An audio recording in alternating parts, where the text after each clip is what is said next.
교영 참여 여러분, 그동안 안녕하셨습니까? 안녕하세요. 오늘은 연중 제23주일입니다. 우리는 지난 2주간 동안 긍정적인 기도의 부정적인 측면을 살펴보았습니다. 좀 되돌아보면은 긍정적인 기도가 지니고 있는 여러 장점들이 있지만 밝은 면만 보게 하고 어두운 구석을 잘 안 보이게 한다고 그랬죠. 높은 곳은 보이는데 낮은 곳은 눈에 안 띄게 된다고 그랬어요.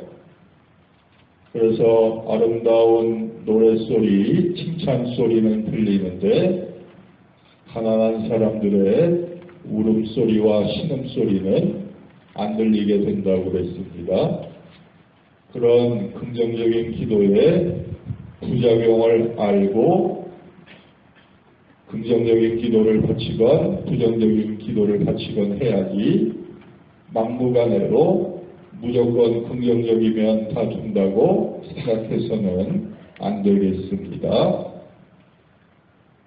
오늘부터 다음 주간까지는 그 반대 경우를 묵상하겠습니다.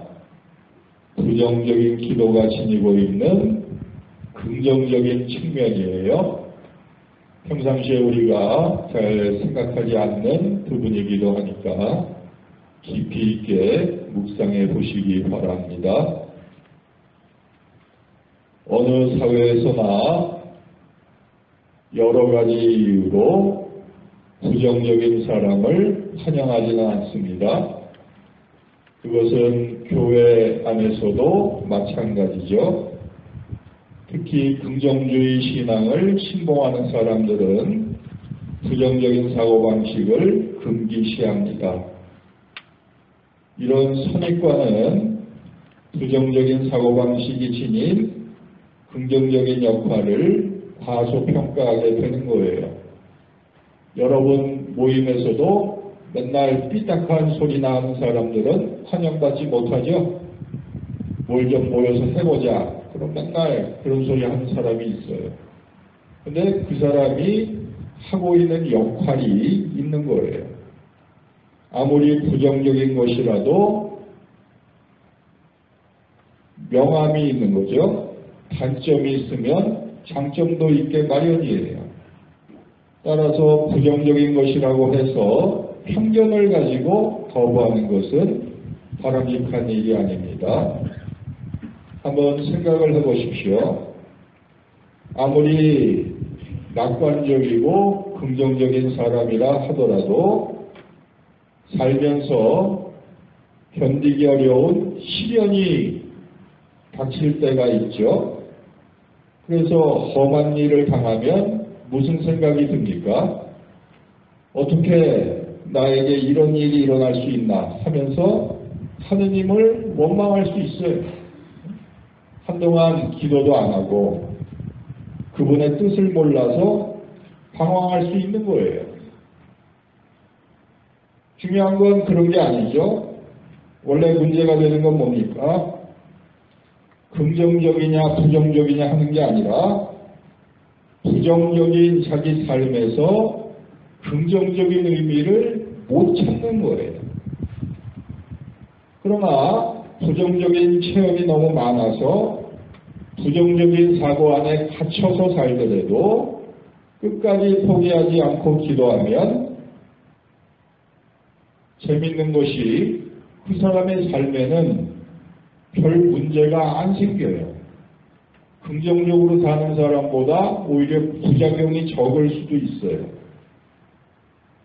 부정적인 생각이 지닌 수많은 단점이 있지만 그 부정적인 상황을 딛고 신앙과 기도라는 새로운 차원으로 발전할 수 있는 거래요. 그러니까 부정적인 걸 꼭 부정적으로만 볼 필요가 없다는 얘기예요. 오늘 복음을 보더라도 어떻습니까? 예수님께서 굉장히 부정적인 메시지를 우리에게 말씀하세요. 우리가 그걸 부정적으로 못 알아들어서 그렇지 내용을 한번 보십시오.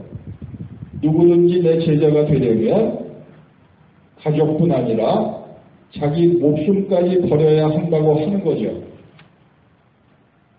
나를 낳아주시고 길러주신 아버지와 어머니를 버리고 내가 가장 사랑하는 아내와 자녀도 버리고 하나뿐인 내 목숨까지 미워해야 한다는 말씀에 긍정적인 게 뭐가 있습니까?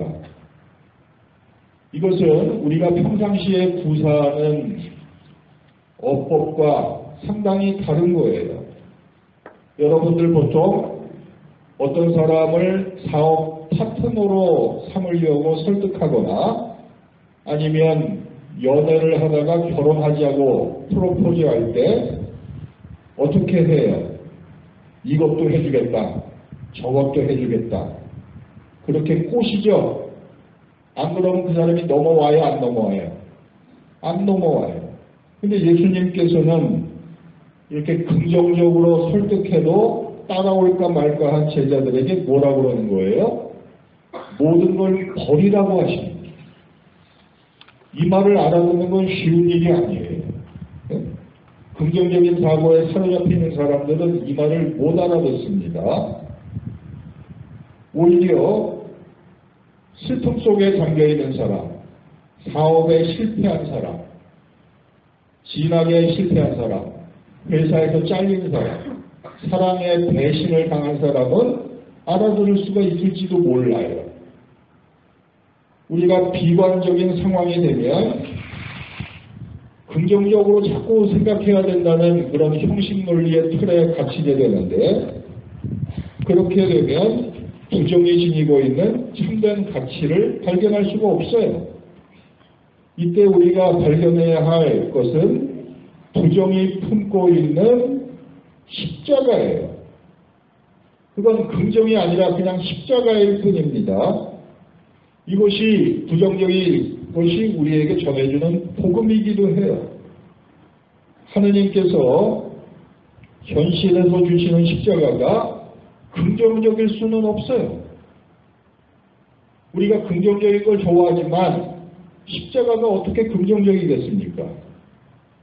따라서 자기 현실에서 예수님의 십자가를 알아볼 수 없는 사람은 자기 삶에서 자기 십자가도 찾아낼 수가 없는 거예요.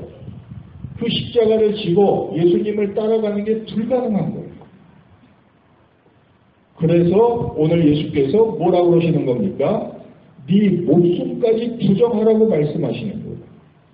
그래야 도달할 수 있는 것이 십자가의 교훈이라는 것을 이번 주간에 깊이 있게 생각해 보시기 바랍니다.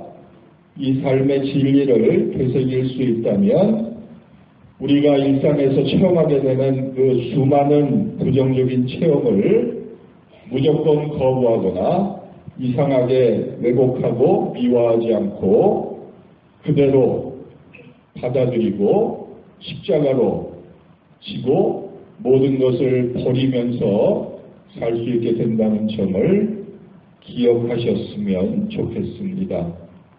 그럼 이번 주간 독서와 복음으로 부정적인 사고방식도 십자가 신비를 깨닫는 지름길이 될 수 있다는 사실을 확인 묵상해 보시기 바랍니다.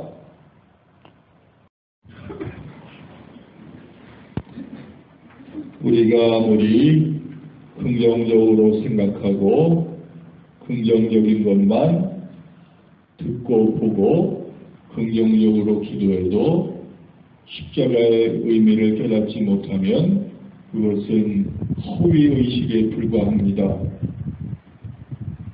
반대로 아무리 부정적인 상황에서 기도를 해도 욕밖에 안 나오는 그런 부정적인 사고방식에 휩싸여 있더라도 십자가와 하나님의 뜻을 깨달으면 그 길은 구원의 길이 됩니다.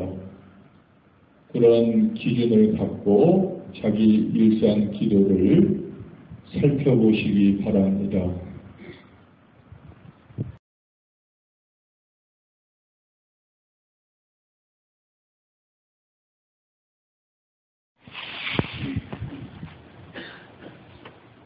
교영 참여 여러분, 그동안 안녕하셨습니까? 안녕하세요. 오늘은 연중 제24주일입니다. 지난 주간에 우리는 부정적인 생각이나 체험에 감추어져 있는 긍정적인 가치에 대하여 묵상했습니다. 이번 주간에는 내 인생에서 불가피하게 겪게 되는 부정적인 체험들을 어떻게 처리하고 있는지 생각해 보셨으면 합니다. 물론 이 세상에서 부정적인 체험을 좋아하는 사람은 없죠. 그러나 만사가 척척 풀릴 때가 있으면 캄캄한 어둠 속에서 엉킨 실타래를 품으라고 쩔쩔맬 때도 있습니다. 달콤한 승리가 있으면 쓰라린 패배도 있고, 희망에 부풀 때가 있으면 절망의 나락으로 떨어질 때도 있습니다. 이렇게 우리 인생에는 긍정적인 체험과 부정적인 체험이 섞여 있습니다. 그리고 그것을 선택하거나 거부할 자유가 우리에게는 없습니다. 그냥 어느 날 갑자기 어떤 일이 닥쳐오면 있는 그대로 맞닥뜨리며 살아야 합니다. 그래서 내 목숨보다 사랑했던 사람이 갑자기 죽어버리기도 하고, 철석같이 믿었던 친구가 하루아침에 배신하거나, 평생을 걸고 내 젊음을 다 바친 직장에서 하루아침에 해고당하기도 합니다. 누구나 이런 일을 당하면 그 삶에 지울 수 없는 자국이 남습니다. 그러나 모든 사람이 부정적인 체험을 겪었다고 해서 꼭 부정적으로 망가지는 것은 아닙니다. 부정적인 체험을 자기 삶에서 어떻게 소화하고 앞으로의 삶에 어떻게 반영하느냐 하는 문제는 전혀 다른 차원이기 때문에 그렇습니다. 그래서 절망해 본 사람 중에 다른 사람까지 좌절시키는 사람만 있는 것이 아닙니다. 절망을 해봤기 때문에 다른 사람을 격려하고 위로하는 사람도 있습니다. 또 전염병처럼 자기가 상처받았다고 해서 다른 사람에게 폭력적으로 대하는 사람도 있지만, 자기의 상처 덕분에 다른 사람의 상처를 이해하고 보듬어주고 치유하는 능력까지 생겨나는 사람도 있습니다. 이렇게 상처를 어떻게 받아들이고 어떻게 만들어가느냐 하는 것은 각자가 알아서 할 몫입니다. 어린 시절 부모에게 상처를 받았건, 결혼해서 여러 가지 상처를 받았건, 나이 먹어서 늦은맣게 상처를 받았건, 그 상처는 여러분이 소화하기 나름인 것입니다. 그런데 상처를 잘못 받아들인 사람들은 점점 자기 생각에 갇혀서 나중에는 하느님의 자비와 용서를 믿지 않게 됩니다. 상처를 극복한 사람은 죄를 짓고 엎어져도 다시 일어나서 아버지께 돌아가지만, 상처를 극복하지 못한 사람들은 하느님께 돌아가서 회개할 수 있는 기회를 찾아내지 못합니다. 그래서 상처에서 헤어나오지 못하는 사람들은 인생이 망가지기 시작하는 거예요. 그래서 어떤 경우에는 정의감이 강하더라도 다른 사람들과 어울리지를 못해요. 왜냐하면 대다수가 공정하지가 못하죠. 여기 공정한 사람이 몇 명이나 되겠어요. 그러면 그런 사람들하고 계속 불화를 일으키는 것이 정상적인 건 아니죠. 자기가 정의롭다고 해서 많은 사람들과 싸우면 남는 게 뭐가 있겠어요. 근데 상처를 극복한 사람은 그런 사람들을 회개시키려고 노력하게 되는 거예요. 자기만 회개한 데도 끝나지가 않아요. 그 사랑을 널리 퍼뜨리려고 하는 거죠. 그리고 상처를 극복하지 못한 사람은 세상이 자기 생각대로 움직이지 않는다고 불만에 휩싸이지만 상처를 극복한 사람은 그런 불의한 세상도 바꾸려고 다른 사람들과 협력하게 되는 거예요. 이처럼 상처를 잘못 받아들인 사람은 긍정적으로 살아도 인격 자체가 부정적으로 바뀌지만 상처를 딛고 일어선 사람은 부정적인 상처를 통해 긍정적인 인생을 깨달아가게 되는 거예요. 그게 인생의 신비입니다. 그래서 우리가 앞으로 사는 앞날을 보더라도 예외 없이 우여곡절을 겪어야겠죠. 여기 있는 모든 사람이 다 평탄하게 사는 건 꿈꾸지 않는 게 좋죠. 그건 일종의 환상이죠. 앞으로 살면서도 별일이 다 있겠죠. 근데 그런 일을 겪었을 때 오늘 복음에 나오는 탕자처럼 자기 자신의 범죄를 승화시켜서 회개의 기회로 만들 것인지 아니면 오늘 복음에 나오는 큰아들처럼 긍정적으로 아버지께 순명을 하고 살았어도 회개의 기회마저 놓칠 것인지 본인이 선택해야 된다는 점을 기억하셨으면 좋겠습니다. 그럼 이번 주간 독서와 복음을 통해서 내 일상 기도가 내 인생의 부정적인 체험들로 참된 긍정을 깨닫고 있는지 살펴보시기 바랍니다.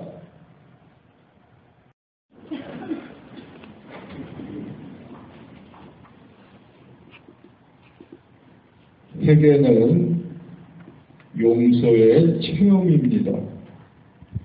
하느님께서 나를 따뜻하게 받아주셨다는 것을 깨닫는 거예요. 그래서 회개한 사람은 표지가 나타나요. 상처를 받더라도 상처로 보복하지 않아요.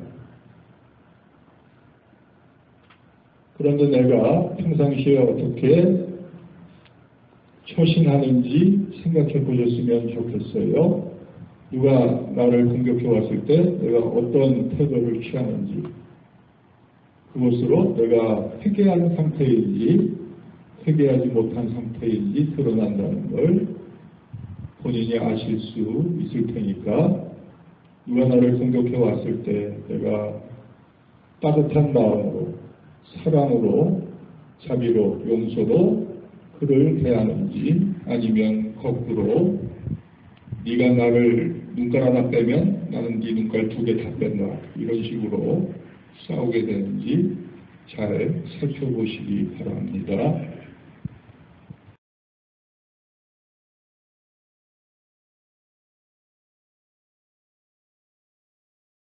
그동안 안녕하셨습니까? 오늘은 한국 순교자 대축일입니다. 지난 주간에 우리는 세상을 살면서 어차피 긍정적인 체험과 부정적인 체험을 골고루 할 수밖에 없기 때문에 긍정이냐 아니면 부정이냐 하는 틀에 집착하지 말고 내 삶을 복음으로 이끌어가는 일이 중요하다고 배웠습니다. 이번 주간에는 사람 사이에 발생할 수밖에 없는 여러 차이점에 대해서 생각하는 시간을 가져보시기 바랍니다. 이 묵상을 하는 이유는 순교나 박해가 서로 공존하지 않고 서로 인정하지 않는 사고방식에서 시작되기 때문입니다. 한번 생각해 보시기 바랍니다. 여기 있는 사람 중에 똑같이 생긴 사람은 하나도 없죠. 쌍둥이도 자세히 뜯어보면 좀 달라요. 근데 생긴 것만 달라요? 똑같은 게 하나도 없죠. 생긴 먹은 게 다 달라요. 어떤 사람은 제비처럼 날렵하기도 하고 또 어떤 사람은 군뱅이처럼 느려 터진 사람도 있죠. 어떤 게 제대로 됐다라고 말할 수는 없다는 얘기예요. 또 매사에 깔끔한 사람이 있는가 하면 해놓고 사는 꼴이나 하고 다니는 짓이나 지저분하기 이를 데 없는 사람도 있어요. 또 엄청난 일을 당해도 에이 뭐 어떻게 되겠지, 원래 인생이가 이런 거 아니겠어?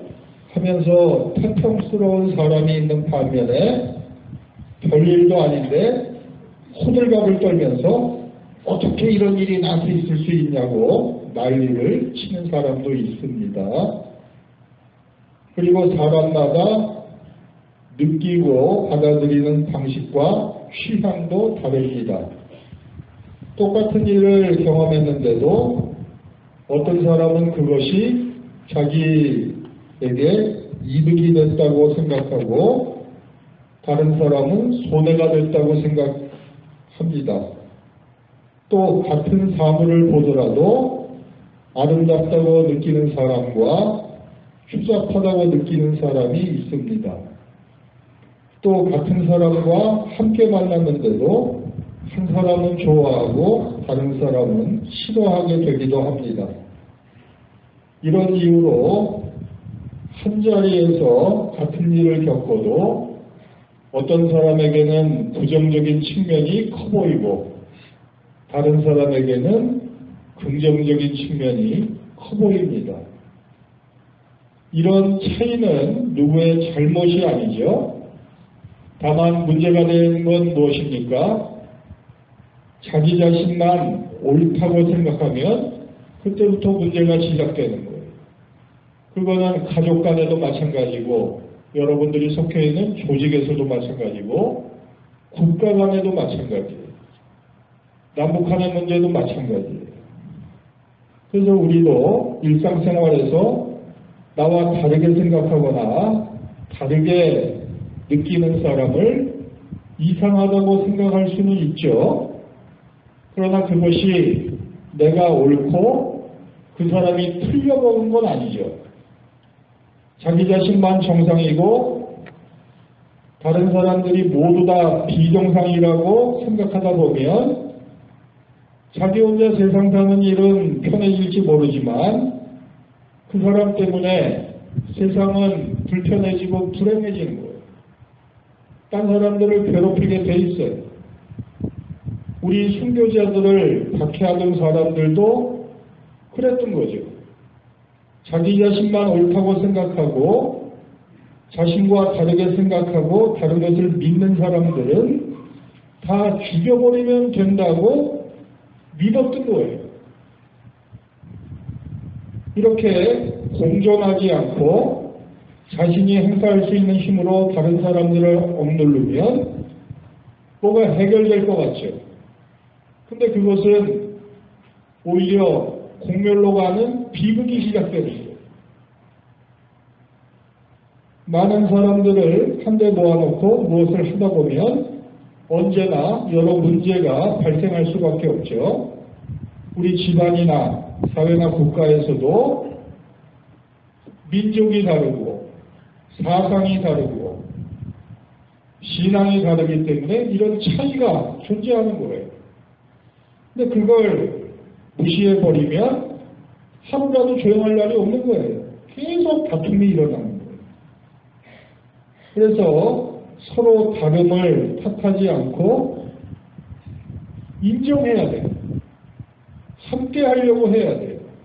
이상하다는 생각이 들더라도 참아야 되는 거예요. 물론 자기 삶에서는 자기 자신이 옳다고 생각해야 살 수 있죠. 자기 정체성을 보존할 수 있어요. 남의 장단에 춤추면서 인생을 살 수는 없잖아요. 그러나 무슨 짓을 하더라도 자기 자신을 합리화하는 건 안 되는 거예요. 그 경계를 알아야 돼요. 경계를 모르기 때문에 다른 사람을 박해하게 되고 괴롭히게 돼요. 그래서 나와 다른 사람이 공존할 수 있어야 내 주변에서 순교자가 생겨나지 않는다는 점을 기억하시기 바랍니다. 그럼 이번 주간 독서와 복음으로 내가 사람들을 어떻게 판단하고 있는지 살펴보셨으면 좋겠습니다.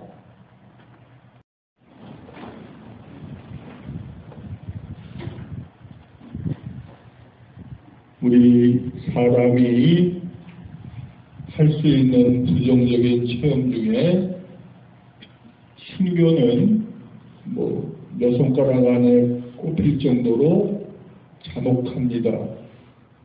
목이 잘려서 죽거나 육시를 당하거나 절벽에서 내던져져서 시체를 수습할 수도 없고 가진 재산은 다 몰수당하고 내 마누라나 딸은 노비로 팔려서 이놈 저놈에게 웃음을 팔면서 살아야 되는 처지가 되는 거죠. 그런 부정적인 체험을 결정적으로 받아들이면 순교할 수 있는 사람은 아무도 없어요. 근데 우리 인간의 체험은 결정적인 것이 아니죠. 그런 꼴을 당했는데 어떻습니까? 하느님께서는 그것을 긍정적인 것으로 바꿔주시는 거예요. 결정은 하느님이 하시는 거예요. 그러니까 내가 나쁜 일이 많이 일어난다. 왜 이렇게 안 좋은 일만 일어나지? 부정적으로 생각할 필요가 없다는 거예요. 그것을 결정하시는 분은 하느님이에요. 우리 신앙 선조들은 그걸 알고 목숨을 바쳐서 순교한 거예요. 그래서 요즘 우리가 공부하는 긍정과 부정이 무엇인지 한국 순교자 대축일을 맞이해서 깊이 있게 생각해 보시기 바랍니다.